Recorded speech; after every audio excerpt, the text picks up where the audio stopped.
Welcome back to another episode of Paint Society. My name is Brian, and in this video, we're gonna talk about the use of primer. Can we paint over primer, or do we have to seal? Do we have to seal every time? What is the difference between primer and sealer? Are they the same? How do I make a sealer? We're gonna cover all those topics today in this video. So what we have here is a beautiful Lexus NX. We can see there was damage here on the quarter panel, and we're going to be doing a blend into the door. We also had some damage on the tailgate, and luckily for this vehicle, this tailgate was removable, the top cover, and as well as the bumper. And as I read your comments, you're most concerned and confused about sealer. Do I have to use it? Is it going to make my job come out better? When do I use it? Well, sealer, back when I started painting, I was very scared of, because an extra step, it could add more dirt, it could add more complications to the paint job. I want nothing to do with it. But as you start to see the benefits of sealer, you start to use it even more. Let's check out the reason why we would use sealer on this particular job. Now, I did go back and forth whether or not I was going to use sealer or just paint over the primer. If you're not going to use a sealer, you must prepare your primer even finer. And here's why. Here's a fine metallic. Now, any fine metallic is going to have very small particles of, let's say, metal or fine metallic. And what those particles are going to do is they're going to highlight any sort of area within your prep that is a scratch. So let's say we have not prepared the surface perfectly, or we just missed one tiny scratch or a little cluster of scratches. What this is going to do is it's going to sink into the lowest part of the scratch, the metallic, and when the sun comes out, it's going to highlight it. Or even in the shade, you're going to see little marks of sand scratches. And we just don't want that. You could spend a lot of time sanding it smooth and double checking, but really sometimes you just miss it. So with this particular color, we're going to want to seal it. Now, this is borderline blend, and what do I mean by that? It was taking it into the fenders. But I'm going to attempt something very, very difficult, sealing only into this area and taking the blend a little bit further. And we're going to show you how. Now, over on this side, I would definitely always use sealer, because anywhere where you have a blend and you have primer right up to the edge of the other adjacent panel, what you're going to want to do is put the same color on that panel as well, so that they both match. And surely, yes, you could put base on here and it might look fine, but again, the sand scratches, the fine metallic. If this was black or any solid color, it'd be much more forgiving. Now, we also have on this side our tailgate cover. We're going to be taking color all the way here, and it's going to meet up to our bumper.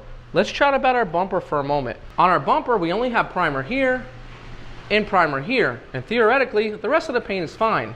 But no painter is going to waste their time trying to prep this out perfectly so that you can put primer. I just like to rip through them with 400, seal the whole entire thing, since we already know we're putting color over here, and we have color over here next to our tailgate. We know that we're going to have a matching color. And this is the only part on the vehicle where we'll have to butt match. Luckily, I know I have a good color match. Which leads to my next point. If you're not sure about the color match, don't seal it.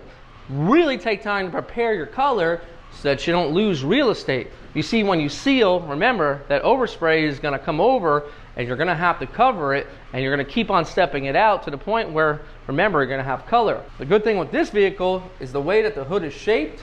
We have this area right here that's flat, and all the overspray, for the most part, is going to catch the top. We're going to show you some tips, tricks to kind of get away with it. So let's get started. So here we have it. We have our material mixed up. I used 3/4 white and then some black to equal up to my mixing ratio 3 to 1 to 1.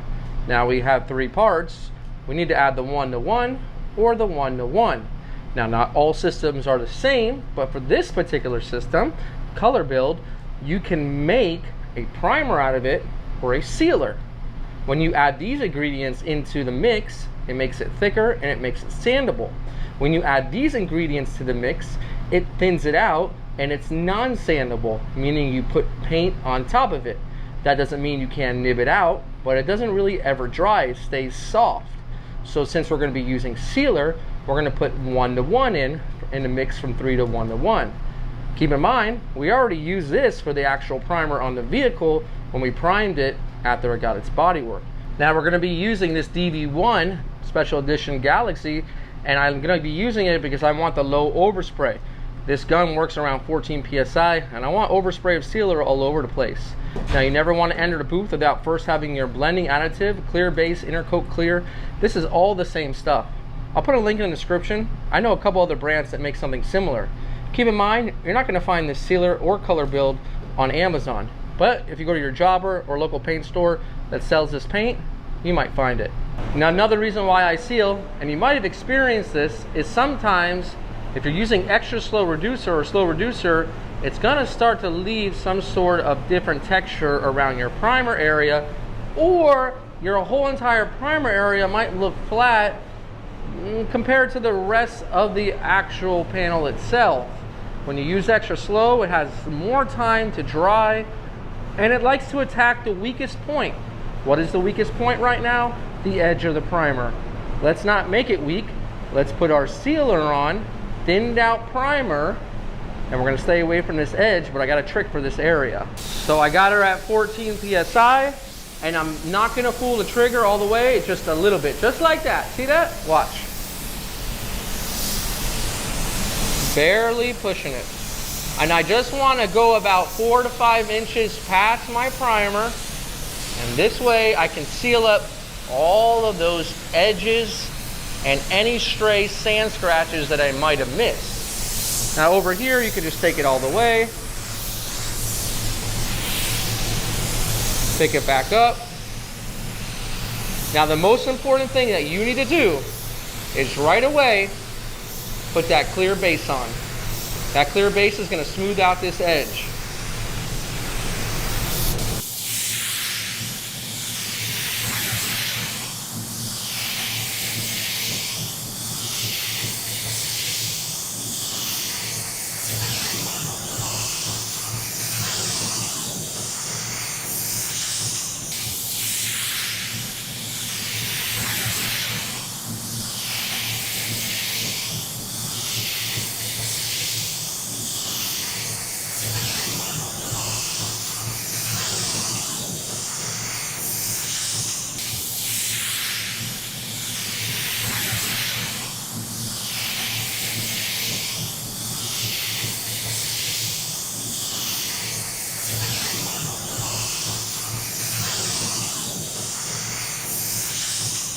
So it's been flashing for a good 15 minutes and it's smooth, but let's say it's not. Well, you could go ahead and lightly sand it, but not yet.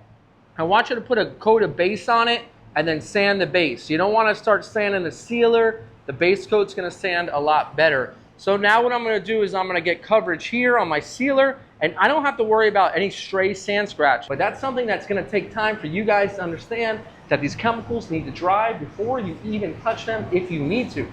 Once again, we're using our DV1. You can handle it between 14 and 16 PSI, and we're going to cover only our sealer. We will be going up a little bit further towards the edge of the hood, but we're not going to come into this area. We want basic coverage right now. We're going to be around 75% overlap. Since we're using extra slow reducer, the reducer will smooth out on its own.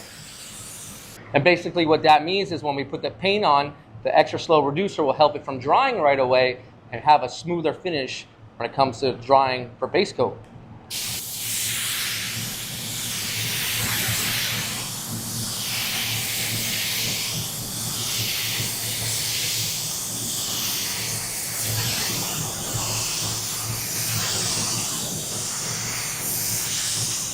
And just like that, let's let it dry and head on over to our door. Now here's where our techniques needs to be better, because if we don't have a good technique, we're gonna see the blend. On a hood, you're not gonna see the blend too much on a flat panel, but when it comes to painting the side of the panel and looking at this vehicle in direct sunlight, or even in the shade from a distance, you'll be able to catch a blend if the technique is not perfect. So once again, we'll start by just covering our sealer.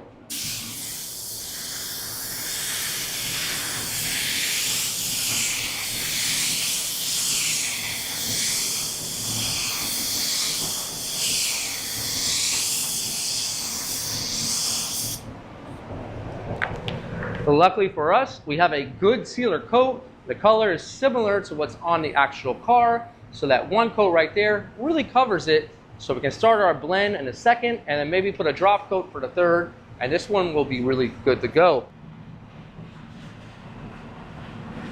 My turn. Now, if it doesn't look good after the first coat, like I said, you can get a K800, lightly sanded. This is the hand pad by Eagle Abrasives. And then from there, you can clean it all off. I don't want you guys to think it's gonna be perfect the first time. It might not be if it's too hot. Sealer can go on dry. One thing I probably should have done, but I got away with, is taking the sealer all the way to the edge of the hood, so I didn't have that crusty edge here to have to blend in. So if you can next time, and that's something I just learned and reminded myself, take it all the way to the edge. That way you only have a couple areas on either side of the hood that you just need that to smooth out. It's no big deal, you can always sand it, but we want to try to not have as much contact with the panel like I said earlier. From this point, I already got good coverage because of the sealer. Sealer really helps with that. If it was primer, it would have been like a sponge. Primer would have soaked it in. Think about like the first time that you're going to seal a paver in your driveway and you put that first coat of sealer on, it's like you didn't even do it, right? Or let's talk about putting paint on drywall for the first time without a primer, right?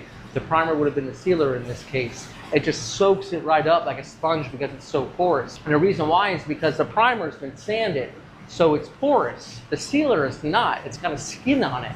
So when we seal it, it's got that skin. That's why I tell you not to sand it, because the paint's sitting on top of it instead of going into it, all right? So that's why sealer is able to help you so much with your coverage. That's why I'm gonna put one coat on now, a wet coat, and then right away, I'm gonna just dial back a little bit, not gonna change much, just the technique, dial back just a little bit, put a drop coat on it since it's silver metallic, and then we'll shoot it from there.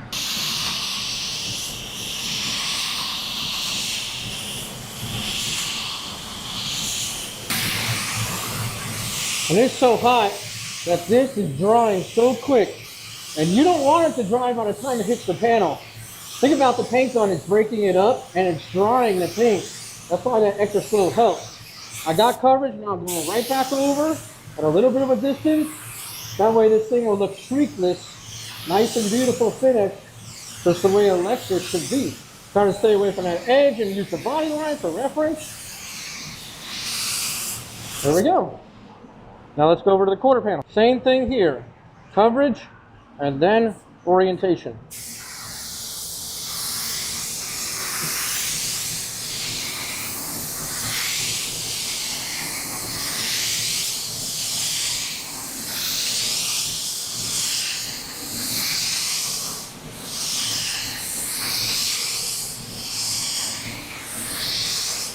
All right, a little bit more of a distance, not changing the pressure.